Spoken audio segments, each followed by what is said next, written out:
Conductivity definition क्या रहेगा? Conductance of unit volume of solution of an electrolyte is known as conductivity. अब conductance क्या है? The ability of an electrolyte to conduct the electricity through its solution is known as conductance. अब conductivity और concentration in दोनों को कैसे relate करेंगे? उसके लिए हम ऑस्टोल्ड्स डाइल्यूशन लॉ यूज करेंगे। क्या है Ostwald dilution law? Alpha is directly proportional to V, alpha degree of dissociation, V volume और डाइल्यूशन।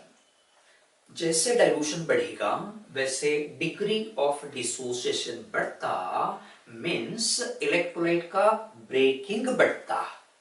अब डाइल्यूशन हम कैसे बढ़ाएंगे? तो उसके लिए हम वाटर ऐड करेंगे। Addition of water is called dilution. अब समझो हमने वाटर ऐड किया तो वॉल्यूम बढ़ेगा, वॉल्यूम बढ़ गया, कंसंट्रेशन कम होगा या बढ़ेगा? कंसंट्रेशन बढ़ेगा नहीं, it decreases. Why? Because volume and concentration inversely proportional. Alpha increases, volume बढ़ गया, अल्फा बढ़ेगा, अल्फा बढ़ गया, नंबर ऑफ आयंस इंक्रीजेस। अब देखो हमने इसके पहले आपको पढ़ाया है कि conductance depends on number of ions present in the solution. अब समझो कि सॉल्यूशन में आयंस की संख्या बढ़ गई तो कंडक्टेंस भी क्या होगा? बढ़ेगा। इसलिए हम यहां लिखेंगे कंडक्टेंस इंक्रीजेस। ठीक है, लेकिन हमें कंडक्टेंस का रिलेशन नहीं पढ़ना है। We have to correlate conductivity with the concentration. अब कंडक्टेंस तो बढ़ गया, व्हाट अबाउट इलेक्ट्रोलाइटिक कंडक्टिविटी? बढ़ेगी या कम होगी? हमें कैसे पता चलेगा? इसके लिए देखते हैं एक एग्जांपल, यानी कोई कंफ्यूजन नहीं रहेगा। तो देखो एग्जांपल हम लेते हैं यहाँ पे कि समझो 100 cubic centimeter of solution contains 8 into 10 to the power 20 ions. हम निकालेंगे नंबर ऑफ आयंस पर क्यूबिक सेंटीमीटर, क्योंकि कंडक्टिविटी डिटरमाइन करते समय हमें यूनिट वॉल्यूम ही कंसीडर करना है। तो कैसे निकालोगे? 100 क्यूबिक सेंटीमीटर में इतने आयंस है तो 1 क्यूबिक सेंटीमीटर में आयंस कितने रहेंगे? मैथमेटिक्स यूज करना है, वेरी डिफिकल्ट। वैसे भी मैथमेटिक्स डिफिकल्ट सब्जेक्ट है क्योंकि हमें जो बेसिक चीजें है वो पता नहीं रहती। तो देखो जरा यहाँ क्या करेंगे, 8 into 10 to the power 20 upon 100 means मिलेगा 8 into 10 to the power 18। बाद में इस सॉल्यूशन में हम क्या करेंगे, 900 ml वाटर ऐड करेंगे, cm³ वाटर ऐड करेंगे तो टोटल वाटर सॉल्यूशन का वॉल्यूम कितना हो जाएगा? 1000 क्यूबिक सेंटीमीटर।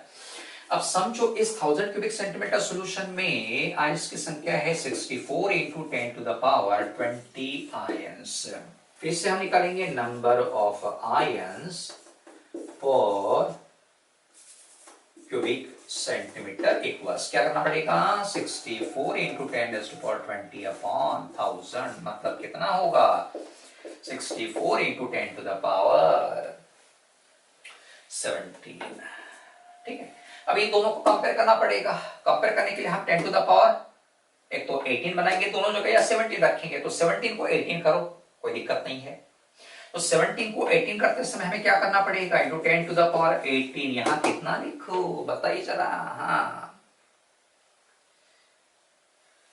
कितना लिखना पड़ेगा? डिफिकल्ट है ना? तो देखो बाद में सोचते बैठना क्या करना है। 6.4 into 10 to the power 18 यहाँ पे आएगा। अब देखो जब वॉल्यूम 100 क्यूबिक सेंटीमीटर था, नंबर ऑफ आयंस पर cubic centimetre 8 into 10 to the power 18 था। वॉल्यूम 1000 क्यूबिक सेंटीमीटर हो गया, मतलब बढ़ गया, तो number of ions per unit volume 6.4 into 10 to the power 18 हो गया। मतलब क्या हुआ कि नंबर ऑफ आयंस पर cubic centimetre is decreased here, जिसके कारण क्या होगा? कप्पा डिक्रीजेस, ठीक है। तो वॉल्यूम बढ़ गया था, कंसंट्रेशन कम हुआ था, तो कप्पा भी क्या हो गया, डिक्रीज हो गया। इसलिए कप्पा और सी दोनों के बीच में रिलेशन क्या रहेगा, kappa is directly proportional to concentration. Okay, बाद में फॉर स्ट्रॉन्ग इलेक्ट्रोलाइट्स के लिए क्या होता है, दो एग्जांपल हम लेंगे बेटा, पहला स्ट्रॉन्ग इलेक्ट्रोलाइट, दूसरा रहेगा वीक इलेक्ट्रोलाइट। स्ट्रॉन्ग इलेक्ट्रोलाइट का मतलब क्या होता है, जिसका डिसोसिएशन कंप्लीट होगा। डिसोसिएशन कंप्लीट हो गया तो नंबर ऑफ आयंस भी काफी ज्यादा बढ़ेंगे। अगर हम कंसंट्रेशन बढ़ाते हैं तो नंबर ऑफ आयंस बढ़ गए तो number of ions per unit volume भी आसानी से बढ़ जाएगा। Therefore kappa also increases but rapidly due to presence of large number of ions per cubic unit volume। Weak electrolytes में क्या होगा, ये ऐसे इलेक्ट्रोलाइट्स रहेंगी जहां डिसोसिएशन लिटिल एक्सटेंट में होता है, जिसके कारण कंसंट्रेशन अगर हम बढ़ाएंगे तो नंबर ऑफ आयंस भी बढ़ेंगे, कप्पा भी बढ़ेगा, but less rapidly than strong electrolyte।